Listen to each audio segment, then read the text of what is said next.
नमस्ते। आप सभी का स्वागत है फिर एक नई वीडियो में।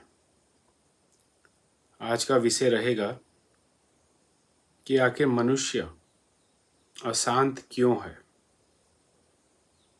वो क्या चीज़ है जिसे वो पाना चाहता है और जिसे पाने के बाद वो हमेशा के लिए खुश हो सकता है। उसे आत्मिक तृप्ति, आत्मिक शांति, आत्मिक खुशी का अनुभव हर समय बना रहे। वो खुशी कौन सी है? किस खुशी को पाने की होड़ में मनुष्य दौड़ भाग कर रहा है और इस दौड़ भाग भरी जिंदगी में, इस चूहों की रेस में वो स्वयं को भूल गया है।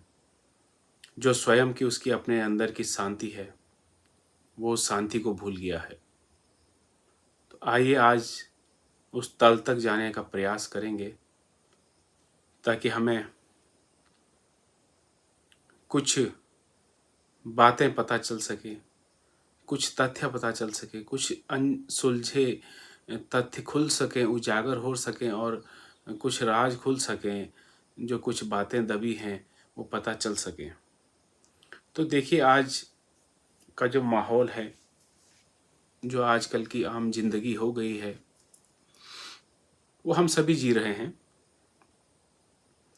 क्योंकि समय जैसे जैसे बदला, वैसे वैसे आदमी की जीवन शैली भी बदलती गई।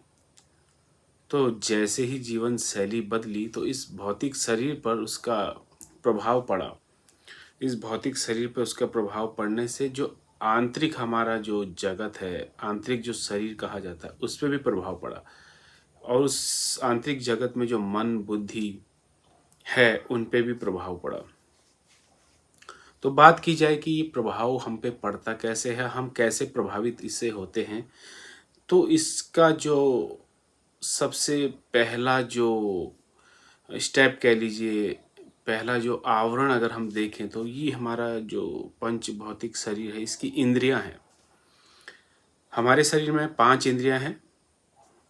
आँख 1, कान 2, नाक 3, मुंह और जीवा एक ही बात है 4, और स्पर्श इंद्रिय हमारा जो पूरा शरीर है, जिससे हम स्पर्श करके मतलब महसूस करते हैं, ये सारा हमारा 5वीं इंद्रिय इसे कहते हैं। तो इन पांचों इंद्रियों द्वारा हम रोजमर्रा की जिंदगी में दैनिक क्रियाकलापों को करते हुए हर चीज को ग्रहण करते हैं। इन आंखों द्वारा हम कुछ देखते हैं, अच्छा या बुरा। इन नाक द्वारा हम सूंघते हैं, अच्छी या बुरी सुगंध। मुंह द्वारा हम खाते हैं, अच्छा या बुरा, और मुंह द्वारा हम बोलते हैं, अच्छा या बुरा, किसी और के लिए। कान द्वारा हम सुनते हैं, अच्छा या बुरा। और इन स्पर्श इंद्रियों द्वारा हम अच्छी चीज़ें या बुरी चीज़ें छू सकते हैं, या इससे हम अच्छे कार्य या बुरे कार्यों को कर सकते हैं काइनेटिक एनर्जी के थ्रू। क्योंकि ये जो अभी जो चलन हो रही है मेरे शरीर में, हिल डुल रहा है, ये उस चेतन शक्ति का एक प्रकार है जिसे कहते हैं गतिक ऊर्जा, काइनेटिक ऊर्जा, जिससे मैं काम कर रहा हूँ, है ना। तो ये पांचों इंद्रियों द्वारा जो हम जो भी ग्रहण करते हैं, हम उस टॉपिक पे आते हैं, उस विषय पे आते हैं जो हमारा विषय था कि मनुष्य अशांत क्यों है। तो पांचों इंद्रियों द्वारा जो है, जो भी हमने ग्रहण किया, वो ग्रहण करके हम अपने सब कॉन्शियस माइंड, अपने अवचेतन मन, जो कि 95% 95% हमारे जो शरीर का जो 95% है, वो सब कॉन्शियस माइंड है। और 5% जो है वो हमारा एनालिटिकल माइंड, चेतन मस्तिष्क जो यहाँ पे होता है, उसे कहा जाता है। तो हम यहीं से जो है तुरंत विचारों को सोचना, एकदम से तर्क वितर्क करना और कोई फैसला ले लेना, सोच समझ हमारी बुद्धि जो चलती है वो इस पटल पे चलती है, इस माथे पे, इस मस्तिष्क पटल पे, जिसे एनालिटिकल माइंड भी कहा जाता है, जिससे हम सोचते समझते हैं, चीज़ों को समझने की क्षमता यहाँ पे आती है। जिसका ये एनालिटिकल माइंड काम करना बंद कर देता है, या तो वो कोमा में चला जाता है।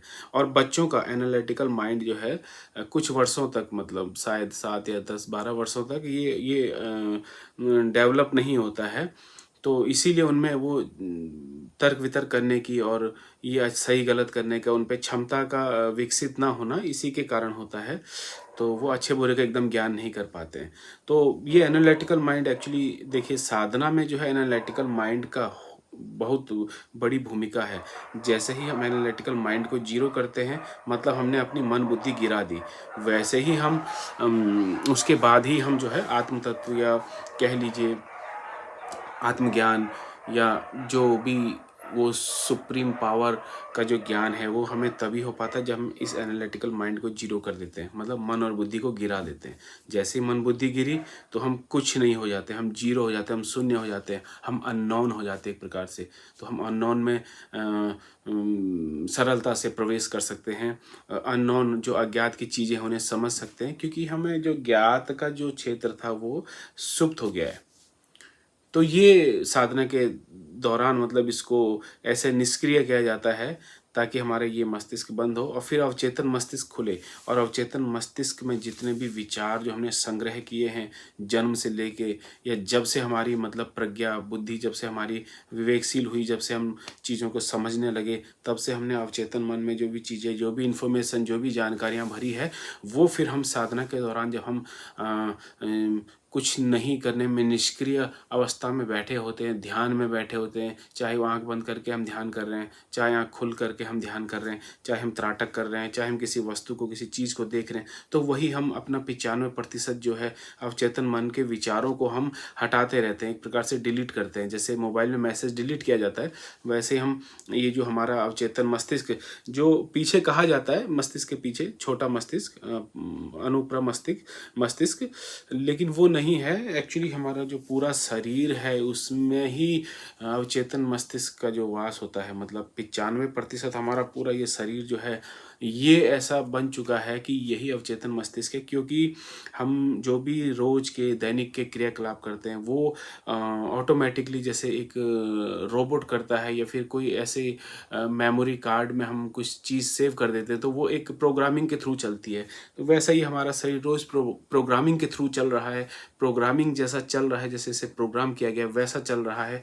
और हम इसमें सजग नहीं हो पाते हैं।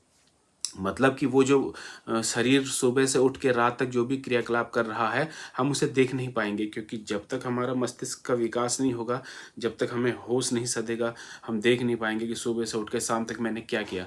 तो हम एक ही क्रिया एक ही चीज़ों को रोज़ रोज़ रोज़ रोज़ करते रहते हैं। ये एक प्रकार से हम एक पैटर्न हमने बना दिया है। तो ये एक अलग विषय है, इस पे बात करेंगे कैसे पैटर्न हम बनाते हैं और उन पैटर्नों को कैसे तोड़ा जाए और कैसे अपने दिमाग को दोबारा रिवायर किया जाए, इसे दोबारा जो है इसे नए पैटर्नों में डाला जाए जो पैटर्न हमारे लिए उपयोगी हैं। और जो अनावश्यक पैटर्न है जो किसी काम के नहीं है, जिन पैटर्नों से हमें दुख मिलता है, जिन पैटर्नों से हमें हम विकारों से घिरते हैं या जिन पैटर्नों से हमें नुकसान है, उन पैटर्नों को कैसा तोड़ा जाए, इस पे भी हम एक वीडियो बनाएंगे। तो आज मुद्दे की बात पे आते हैं। देखिए मैं विषय से भटक गया क्योंकि ये है ही ऐसी चीज़, मनुष्य का शरीर है ही ऐसी चीज़ कि एक चीज़ को लेके चलो तो फिर उसमें कई चीज़ें खुल जाती हैं, कई परतें खुल जाती हैं। और ये काफ़ी जो है कि मज़ेदार भी विषय है, इंटरेस्टिंग जो है सब्जेक्ट है। मनुष्य का शरीर, मनुष्य का मन, मनुष्य की इंद्रियाँ, विचार कहाँ से आते हैं, कैसे दिमाग काम करता है, मन क्या है, सूक्ष्म शरीर, कारण शरीर, विज्ञानमय कोश, अन्नमय कोश, ये सारी चीज़ें जो है बहुत ही जो है रहस्यमय भी है और समझनी भी ज़रूरी है। और ये जो है कि बहुत बड़ा विषय है कहने का मतलब। तो अपने मूल विषय पे आते हैं कि मनुष्य अशांत क्यों है। देखिए मनुष्य का अशांत होने का सबसे एक मेन मुख्य जो है कारण जो है कि मुख्य जो है वजह है कामना। कामना गीता में भी क्योंकि कहा गया है कामना, कामना ही मुखों का मूल जो है कि जड़ है, मूल स्रोत है।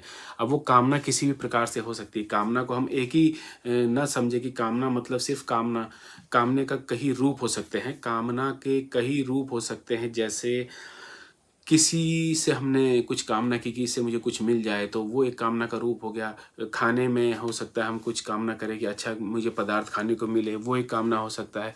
कपड़े हमें पहनने अच्छे, और वो एक कामना हो सकती है। पैसा हमें कमाना है, खूब धन दौलत हमें संग्रह करना है, खूब हमें गाड़ियाँ चाहिए, मोटर बंगले चाहिए और कार चाहिए, वो एक कामना हो सकती है। ये कामना हो सकता है कि मेरा बच्चा पढ़ाई में अच्छा हो, ये काम